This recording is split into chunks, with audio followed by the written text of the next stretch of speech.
Well folks, on a day with fun with guns, we're just going to do a bunch of comparison shooting of some World War II era style firearms and a few slightly more modern guns. So let's get to it. Yeah, I forgot how much fun it was loading magazines.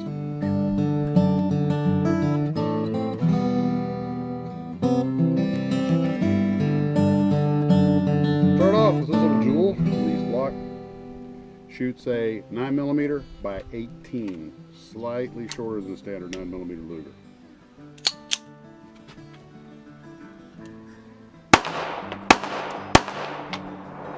Very controllable, light recoil, and accurate.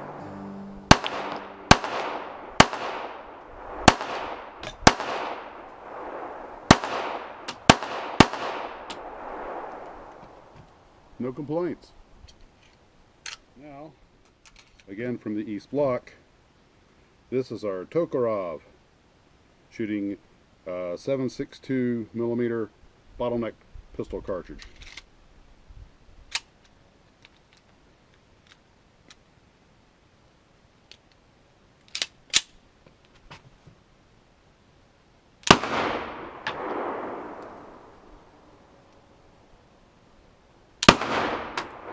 Interesting trigger pull.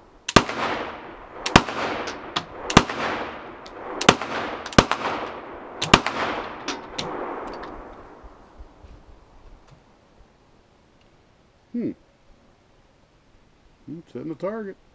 It's an unusual trigger pull. And from Germany, we start with the most iconic of German firearms, the P08 Luger.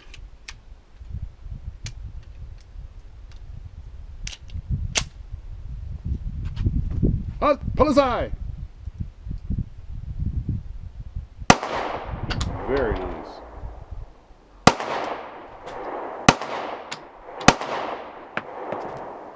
Right on the money.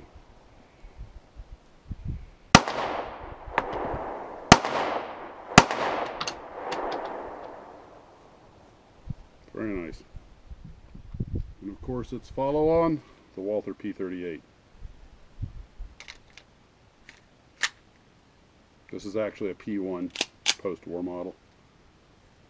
Let's go double action, single action. Again, very easy to shoot.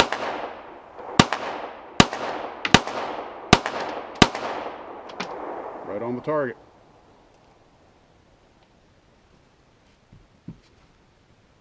Now, of course, they had their sidekick, their little brother, the Walther PPK in 380.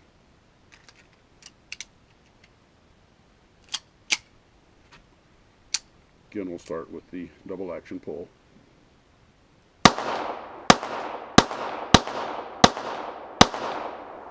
Controllable and extremely accurate.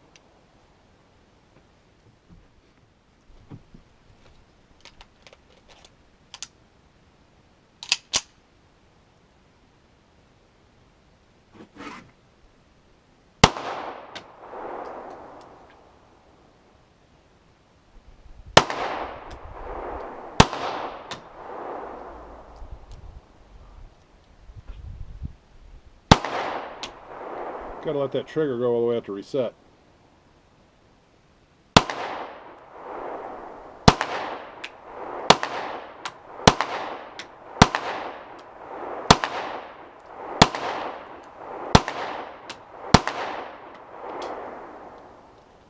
Just what you'd expect from a high power. Smooth recoil, extremely accurate.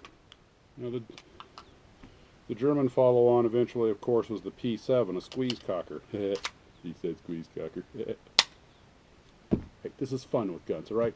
Lighten up!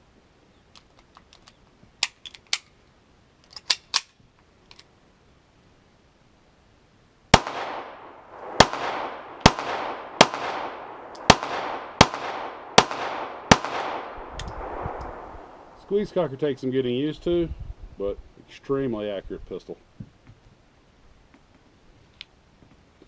Of course, this is one of the first Glock 17s brought into the U.S., so it's a Gen 1 for American import. Of course, we all know how this is going to work because it's a Glock.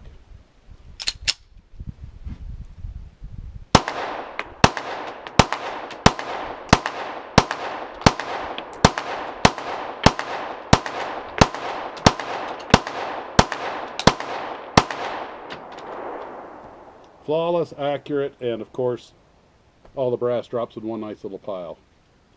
They're not even that expensive. What's not to love? Now, the American military, around the turn of the century, had been moving down from the old 45 caliber cowboy guns, the frontier models, and they decided to go with 38, and eventually they landed on 38 Special. This is a military M&P 38 Special, and of course they were generally considered not to have enough stopping power, so eventually they were supplying about 45 ACPs, both the 1911 and the 1917 revolvers, made by both Colt and Smith & Wesson. So let's take a look at a standard military 38 versus what replaced it. It'll be pretty easy to see why.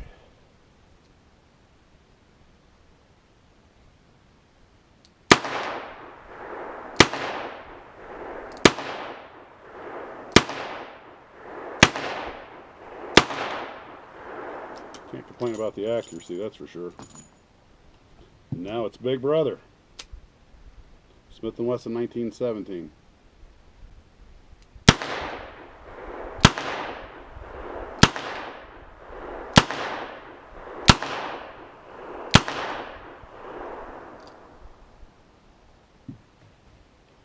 Of course, they used those because they were not able to get enough of these. Of course, this is a later model, but it's still a 1911.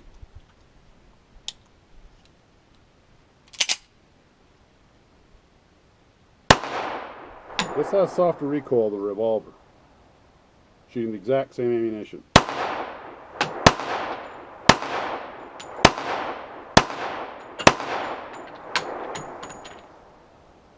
Still a great gun. No wonder it stayed in service for 7 decades. Now, when a lot of you hear about carbines, the thing that pops in mind is this little jewel, the M1 carbine. Don't leave home without it. There's a lot of lore about this rifle, both good and bad. It's got a interesting reputation, but it does shoot about comparable velocity and weight, bullet weight, kind of close to a .357 Magnum. And if you have a good magazine and the weapon's well maintained, and you have one of the wartime models, not one of the cheap post-war knockoffs, you can do pretty well. Let's see how this one does.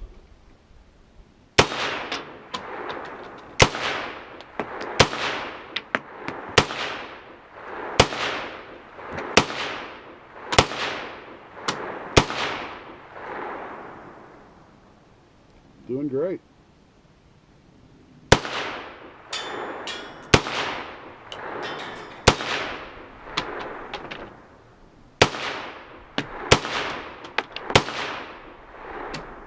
No complaints with that.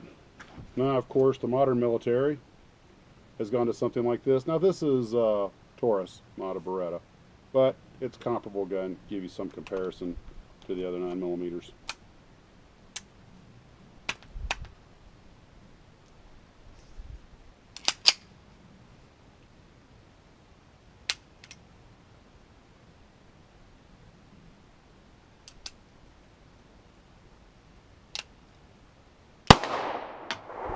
I have no idea what that first misfire was about. It was in battery.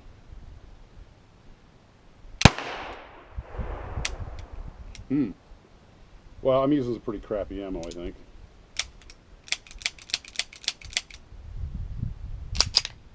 Oh! It didn't eject.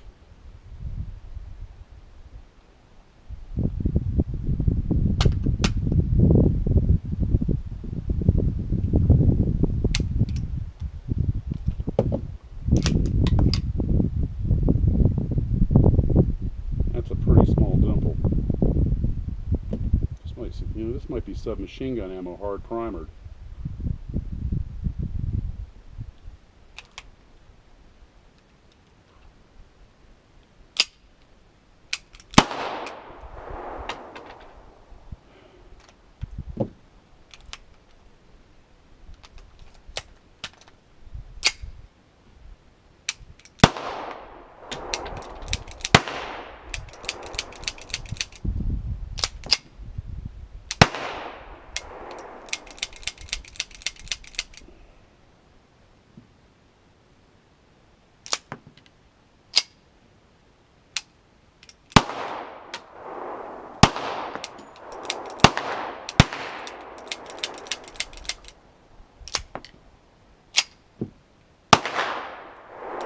make for an interesting post-production edit.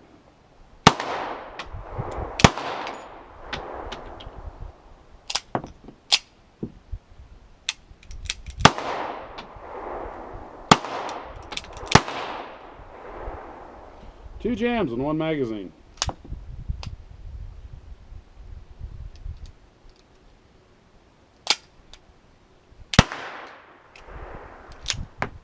Ah, all right.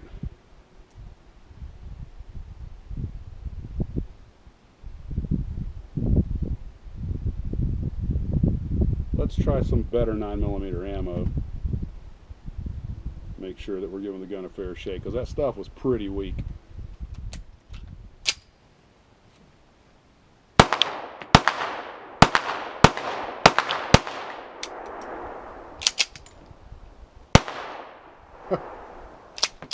Those two were weak.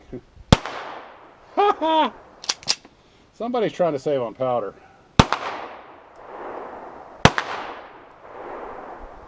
Oh boy. Okay. Now let's find some proper 9mm.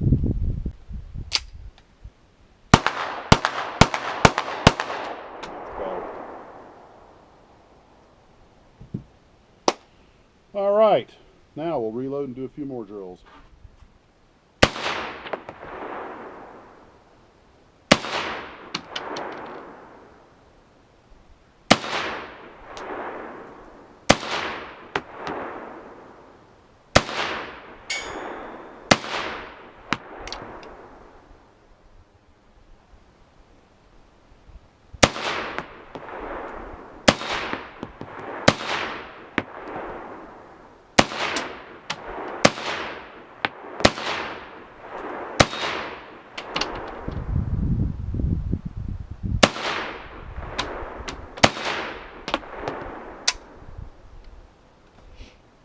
That is a nice little shooting iron.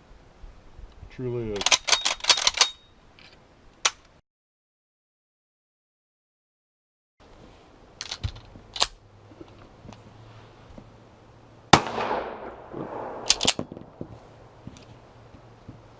Or not work.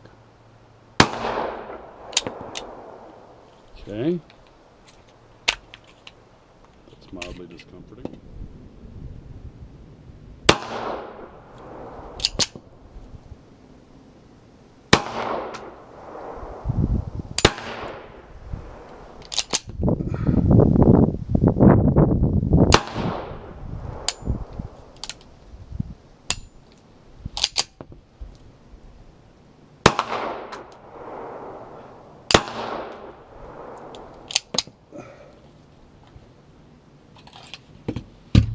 Well, at least I don't have to chase a bunch of the brass when it falls right on the table.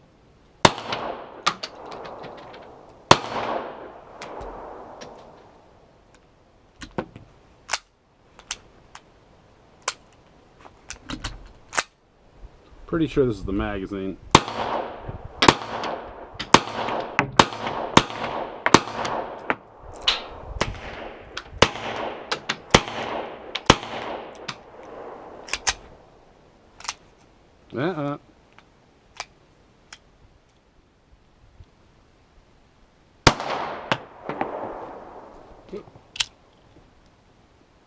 Jam. Well, looks like you're out of luck, Blofeld. He called him Blofeld. Uh-oh.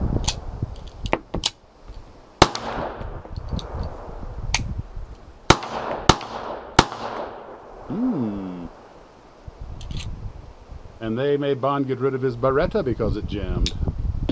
Ah, you're out of luck, Mr. Bond. Whoops! Haha!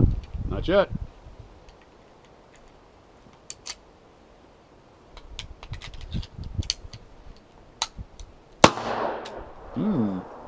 Blazer. Mind you, these guns are old and the magazines are perhaps a bit dubious.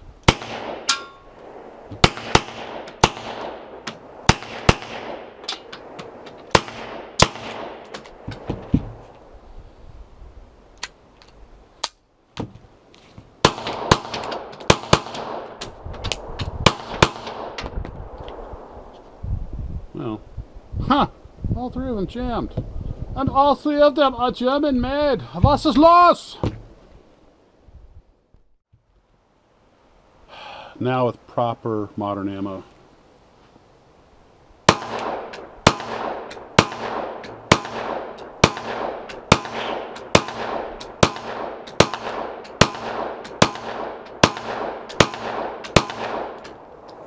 Bond. James Bond.